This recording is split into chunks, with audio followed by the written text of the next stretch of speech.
KG cinema ఎవరికైనా అర్థమవుతుంది. దీనికి డిగ్రీలు పీజీలు పిహెచ్డీలు అవసరం లేదు. ఎల్కేజీ సినిమా ఎవరికైనా అర్థమవుతుంది. చాలా బ్రహ్మాండంగా ఉంది. సినిమా కంటెంట్ ఏంటంటే డబ్బు కోసం ఒక మనిషి ఎంత కాడికైనా దిగజారుతాడు అనేది కంటెంట్. ఈ సినిమా చూస్తే ఎంత దుర్మార్గుడైనా మారుతాడు. అరే ఇది కరెక్ట్ కాదు, పేదవాళ్ళని ఇట్లా చేయడం కరెక్ట్ కాదు అనేది తనలో మార్పు వస్తుంది. చూడాలి సినిమా చూస్తే ఎంజాయ్ చేయడం కాదు, తనలో మార్పు వస్తుంది. బాగుంది బాగుంది. చాలా మంది ఈ షోకి అయితే చాలా మంది కంపెనీల వాళ్ళే నేను చూసిన, మొత్తం కంపెనీల వాళ్ళే వచ్చారు. వాళ్ళు మారాలి, పేదవాళ్ళని మంచి వాళ్ళ పేదవాళ్ళకి మంచి చేయకపోయినా కానీ చెడు చేయొద్దు భయ్య అనేది కంటెంట్ ఉంది. చూస్తే మాత్రం తప్పకుండా మారుతారు. అమ్మ దీవెన సాంగ్ ఎలా ఉంది? బాగుంది. పోయిరా పోయిరా పోయిరా పోయిరా మామ ఆ సాంగ్ బాగుంది. బాధ అనిపించింది. పోయేటప్పుడు ఇట్లా ఇట్లా ఇట్లా పోవాలి. నేనొక్కనే కాదు, ప్రతి మనిషి. ధనుష్ గారు కాకుండా ఇంకా ఎవరి యాక్టింగ్ అద్భుతంగా అనిపించింది? నాకైతే Nagarjuna, I love you Nagarjuna. Nagarjuna గారు గెస్ట్ రోల్ చేశారు. ఇందులో మొత్తానికి 100కు 100% న్యాయం చేసింది ధనుష్. అంటే ధనుష్ మన హీరో కాదు, మన కథ కాదు, మన ఓన్లీ సినిమా పరంగా మాత్రమే నేను ధనుష్ కు మార్కులు ఇస్తున్నాను. బ్యాక్గ్రౌండ్ స్కోర్ ఎలా ఉంది? బాగుంది. దానికి తగ్గట్టుగా తీసుకుపోయారు సినిమా. రేటింగ్ 5కి ఎంత ఇస్తారు? ఈ సినిమా 5కి 5 కాదు, 10 కాదు భయ్యా, 100కు 100 కాదు, నేను 1000 ఇస్తా. చూసారు మేడం? బాగుంది మేడం. షాప్ లో దొరుకుతాయి చిప్స్, కొత్తగా ఉన్నాయి నాగార్జున లుక్స్ పిచ్చెక్కించారు సినిమా తోటి. నిజంగా రష్మిక నువ్వు ఎంత క్యూట్ గా ఉన్నావు. రష్మిక అయితే నిజంగా మూవీ అయితే చాలా అంటే చాలా బాగుంది. సాంగ్స్ విషయానికి వస్తే పోయిరా పోయిరా పోయిరా పోయిరా మావా పోయిరా మావా అంత బాగుంది. నిజంగా చెప్తున్నా, చాలా అంటే చాలా బాగుంది. ఓవర్ ఎక్సైటింగ్ అంటే మూవీ చూసిన తర్వాత ప్రతి ఒక్కళ్ళు ఇలాంటి ఊపే వస్తుంది. అంత బాగుంది మూవీ అయితే. మంచి స్టోరీ, మంచి కంటెంట్. నాగార్జున గారి యాక్టింగ్ అయితే నిజంగా అసలు హీరోనా అన్నట్టు అనిపించింది. నిజంగా చాలా బాగుంది మూవీ అయితే. పక్కా మేడం, మంచి స్టోరీ ఉంది, పక్కా కమర్షియల్ హిట్ మూవీ అయితే. కలెక్షన్ గురించి నాకైతే తెలియదు కానీ మంచి కలెక్షన్స్ వస్తాయి. డైరెక్షన్ నిజంగా చాలా గ్యాప్ తర్వాత శేఖర్ కమ్లా గారు మంచి డైరెక్షన్ ఇచ్చినారు.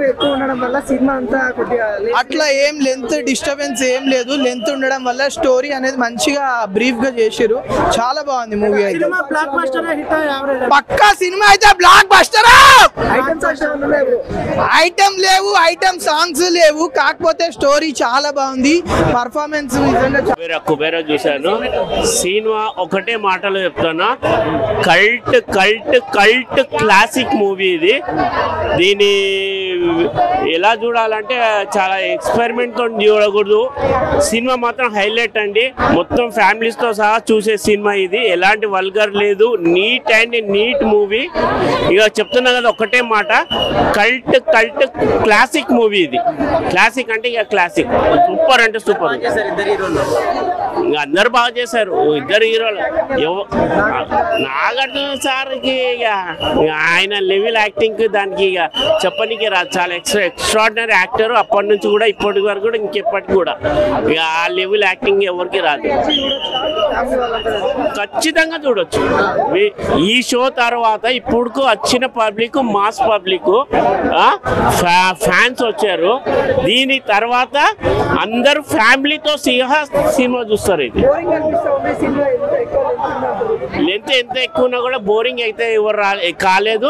ఎవరు బయట సీట్ మీదకి వెళ్ళి లేవలేదు. సీట్ మీదకి వెళ్ళి ఎవరు లేవలేదు. బోర్ ఎప్పుడు అంటారు? సీట్ మీదకి వెళ్ళి లేచి బాత్రూమ్కి పోతే బోర్ అంటారు. నీకు ఎక్కడ సీట్ మీదకి వెళ్ళి లేచింది ఎవరు లేదు.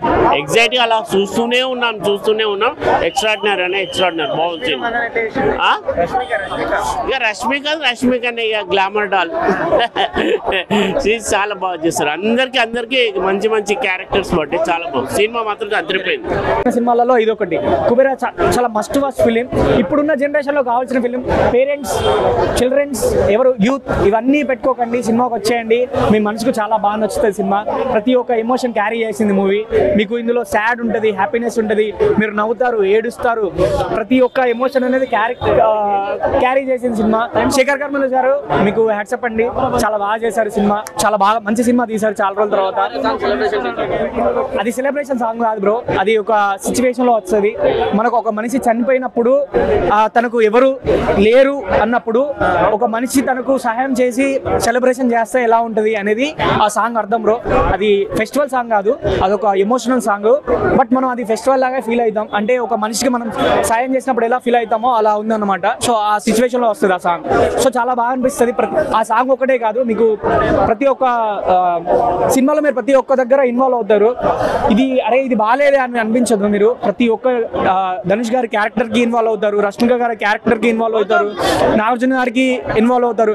ఇంకో అతను విలన్ గా చేశాడు, తను కూడా చాలా మంచి పర్ఫార్మెన్స్ ఇచ్చాడు. సినిమాలో ఎవరిని తక్కువ చేయలేం. ప్రతి ఒక్కరికి వాళ్ళ ఉన్న స్క్రీన్ స్పేస్ లో చాలా బాగా చేశారు సినిమాని. 100 కోట్ల బొమ్మ బ్రో, మనం ఆదరిస్తే చాలా బాగా అనిపించింది అన్న. ధనుష్ గారు యాక్చువల్ ఇరక్కొట్టేశారని చెప్పొచ్చు. ఎందుకంటే చాలా ఈ సినిమాకు వచ్చి చూడండి రా మామ, సినిమా చూసి ఫుల్ ఎంజాయ్ అందరు రావచ్చు. ముందే ఇన్ని రోజుల నుంచి మంచి సినిమా లేక కళ్ళు కాయలుగా వచ్చినాయి. కానీ శేఖర్ కర్ముల 2.0 శేఖర్ కర్ముల ఎట్లా తీసాడు, న్యాచురల్ గా మొత్తం రియల్ లొకేషన్ న్యాచురల్ గా తీసింది. ఎక్కడ ఇది లేదు అసలు. నిజం చెప్పండి, నాగార్జున సార్ హ్యాట్సప్. ఇట్లాంటి రోల్ చేసి ఆయన దీనిలో జీవించిండు. ధనుష్ అంటే ధనుష్ కనిపించాడు, దేవ అనిపిస్తాడు దీనిలో. ఏం యాక్టింగ్ ఫస్ట్ నుంచి లాస్ట్ వరకు అదే భిక్ష గాని లాగానే ఉన్నాడు. హీరో అంటే ఎట్లా లాస్ట్ గా ఫైట్ చేస్తాడు, ఏదో చేస్తాడు, ఊహిస్తాం. అట్లా లేదు, లాస్ట్ వరకు భిక్ష గాని రోల్ లోను జీవించిండు ఆయన. రష్మిక కూడా మొత్తం న్యాచురల్. శేఖర్ కమ్ముల డైరెక్షన్ అట్లా ఉంది, కానీ వేరే లెవెల్. 3 గంటలు మనం అనుకోవడం, కానీ ఎక్కడ కూడా ఒక్క నిమిషం ఇట్లా అనిపించదు. ఆ బీజిఎం కానీ ఈజీగా ఆ బీజిఎం ఇట్లా నడిపిస్తుంది సినిమా. ఏం జరుగుతుంది అనిపిస్తుంది. ఆ సస్పెన్స్ కాదు, థ్రిల్లర్ కాదు, కానీ ఆ మ్యూజిక్ లో అట్లా మనం తీసుకెళ్తాది. తీసుకొస్తుంది మామ. చెప్తా అంటున్నా, రారా మామ, పోయిరా మామ. 500 కోట్లు అయితే పక్క. తెలంగాణ, ఆంధ్ర 200 కరోడ్, అక్కడ తమిళ్లో 200 కరోడ్, హిందీలో అయితే 100 కరోడ్ పెడుతుంది. ఎందుకంటే మొత్తం ముంబైలో జరిగింది. యాక్టర్ మొత్తం A to Z మంచిగా జీవించిండ్రు, మ్యూజిక్ మంచిగా ఉంది. చెప్పిన నాగార్జున 5 స్టార్స్ దండ పెట్టాలి. ఇట్లాంటి క్యారెక్టర్ చేసిండు, జీవించిండు. ఆయన యాక్షన్ స్టార్ హీరో లాగా లేడు, ఆయన కనిపించాడు. ఆయన పేరు దీపక్ రోల్ అయితే ఆయన జీవించేసింది. ఎట్లా అనిపిస్తుంది అంటే మనం ఎంట్రెన్సే హై లెవెల్ ఉంటాయి, వేరే వస్తాయి. ఇట్లా ఏం లేదు, ఎంట్రెన్సే ఒక మంచి న్యాచురల్ గా ఉంది. మొత్తం సినిమా న్యాచురల్ గా నటించాడు, మంచి అనిపించింది. ఎక్కడ మనకు ఆ స్టార్లు యాక్టర్స్ ఎవరు సినిమా అంతా స్లోగా మంచి ఉంది. అందరు ఎంజాయ్ వచ్చి చూడొచ్చు, ఫ్యామిలీ మెంబర్ వచ్చి చూడొచ్చు. పాటలు మంచి, మ్యూజిక్ అసలు ఏం అర్థం కావట్లేదు సినిమాని. నాగార్జున గారు తమిళ నుంచి కన్నడ నుంచి ఈ తెలుగు తీసుకొచ్చినందుకు మేము ఎంతో సంతోషపడుతున్నాం తెలుగు వాళ్ళం. ఎందుకంటే ఈ సినిమాని మంచి అద్భుతంగా తీశారు సినిమాని. హీరో గారు కూడా బాగుంది. మీ యాక్టింగ్ ఇది తెలుగు వాళ్ళకి ఎక్కడికో తీసుకుపోలే అంతుంది సినిమా. అసలు ఈ యాక్టింగ్ అసలు నాకు ఏం అర్థం కావట్లేదు. కూర్చున్నంత సేపు కూడా నాకు ఏదో అమ్మ ఎమోషన్ అయితే బాగా అనిపించింది. ఆ ఎమోషన్ ని నాగార్జున గారికి మీకే సూట్ అవుతుంది. ఎందుకంటే మీరు ఎప్పుడు చూసినా సరే ఈ సినిమాలని ఇండస్ట్రీ మీద ఎప్పుడు చూసినా సరే ఒక వాంటెడ్ అంటే ఎట్లా రీఛార్జ్ చేయాలి, అంటే ఎట్లా మనం ఏమైనా చేయాలంటే ఎట్లా చేయాలి అనేసి సినిమాని తీసుకుపోతేనే మీకు సూపర్ హిట్ అయిపోతుంది. ఎందుకంటే దాని మీద ధ్యాస పెట్టండి మీరు నాగార్జున గారు. మీ సినిమాలు ఎప్పుడైనా హిట్ అయిపోతాయి. కానీ మేడం మీరైతే పుష్ప 2లో వచ్చారు కరెక్టే, మళ్ళీ ఈ సినిమాలో వచ్చారు. దీనికి ఎంత తీసుకున్నారో తెలియదు, కానీ ఈ సినిమా యాక్టింగ్ ప్రకారంగా అయితే మీకు కొంచెం డిసప్పాయింట్ అయింది. మీకు ఈ సినిమా సూట్ కాలేదు, ఎంతో డిసప్పాయింట్ అయింది. మీకు ప్రభాస్ గారు, మన అల్లు అర్జున్ గారితో, ప్రభాస్ గారితో, ఈ రామ్ చరణ్ గారితో మాత్రమే సెట్ అవుతుంది. ఇట్లాంటి దానికి సెట్ కాదు. మీకు అసలుకి సూట్ కాలేదు, క్యారెక్టర్ కాదు. మీకు అసలు మూవ్మెంటే లేదు. అసలు మీరు చేయాలని కూడా మీకు అసలుకి లేదు. ప్రొడ్యూసర్ గారు ఎట్లా తీసుకున్నారేమో నాకు అర్థం కావట్లేదు. కానీ మీకు అసలుకి దీని మీద సినిమా మీద ఇంట్రెస్టే లేదు. చూపించలేదు మీరు ఇంట్రెస్ట్ అసలుకి. మీదగా నచ్చలేదంటే ఆమె యొక్క ఆయన హీరో గారు ఎంతో కష్టపడ్డారు, ఆమె దగ్గర ఈయన తీయాలి కానీ అసలు సపోర్టింగ్ లేదు సినిమాకి, అసలు ఇస్తలేదు 100% ఇస్తలేదు ఆమె గ్యారంటీ. అర్థం కావట్లేదు. ఐటమ్ అంటే ఆమెకి అసలుకి మూడే లేదు, చేయాలనే మూడే లేదు ఆమెకి. సినిమాలో అక్కడ కట్అవుట్లో అర్థం అయిపోతుంది మనకి, ఆమె చేసే మూడు లేదు, ఉత్సాహం లేదు. జనాలు కూడా ఏమనిపిస్తుంది అంటే ఎట్లా చేయాలి హీరోయిన్ అంటే ఇంకా ఫాస్ట్గా ఉండాలి. ఈ కొత్త కొత్త హీరోయిన్లు అందరు దిగుతున్నారు, అమ్మాయిలు దిగుతున్నారు, వాళ్ళని తీసుకోండి, పాత వాళ్ళని తీసుకోకండి. వాళ్ళకి చేసే అవకాశం లేదు వాళ్ళకి, ఎందుకంటే వాళ్ళు చేసి ఉన్నారు కాబట్టి వాళ్ళకి మీరు ఇయ్యకండి ఛాన్స్. ప్రొడ్యూసర్ గారు చెప్తున్నా, ధనుష్ గారు మీరు ఎందుకంటే మీ ఈ కొన్ని సంవత్సరాలుగా ఈ సినిమా మీద మీరు ఎంతో ఫోకస్ చేశారని నేను విన్నాను. ఈ సినిమాని సూపర్ హిట్ చేసింది మీరు ఒక్కరే, నాగార్జున గారు కాదు. తెలుగు మూమెంట్లో మాకు తెలుగు వాళ్ళకి కాబట్టి మాకు అనిపిస్తుంది, కానీ ఈ సినిమాని super hit super block buster చేసింది మీరు ఒక్కరే తప్ప ఈ సినిమాని చేసింది ఎవరు లేరు తెలుగు వాళ్ళలో. ఈ జనరేషన్ ప్రతి ఒక్కరు నేర్చుకోవాల్సింది ఇదే. అంటే ఇప్పుడు ఈ స్టూడెంట్స్ వాళ్ళకి సెట్ కాదు, ఓన్లీ ఫ్యామిలీస్ వాళ్ళకే సెట్ అవుతుంది.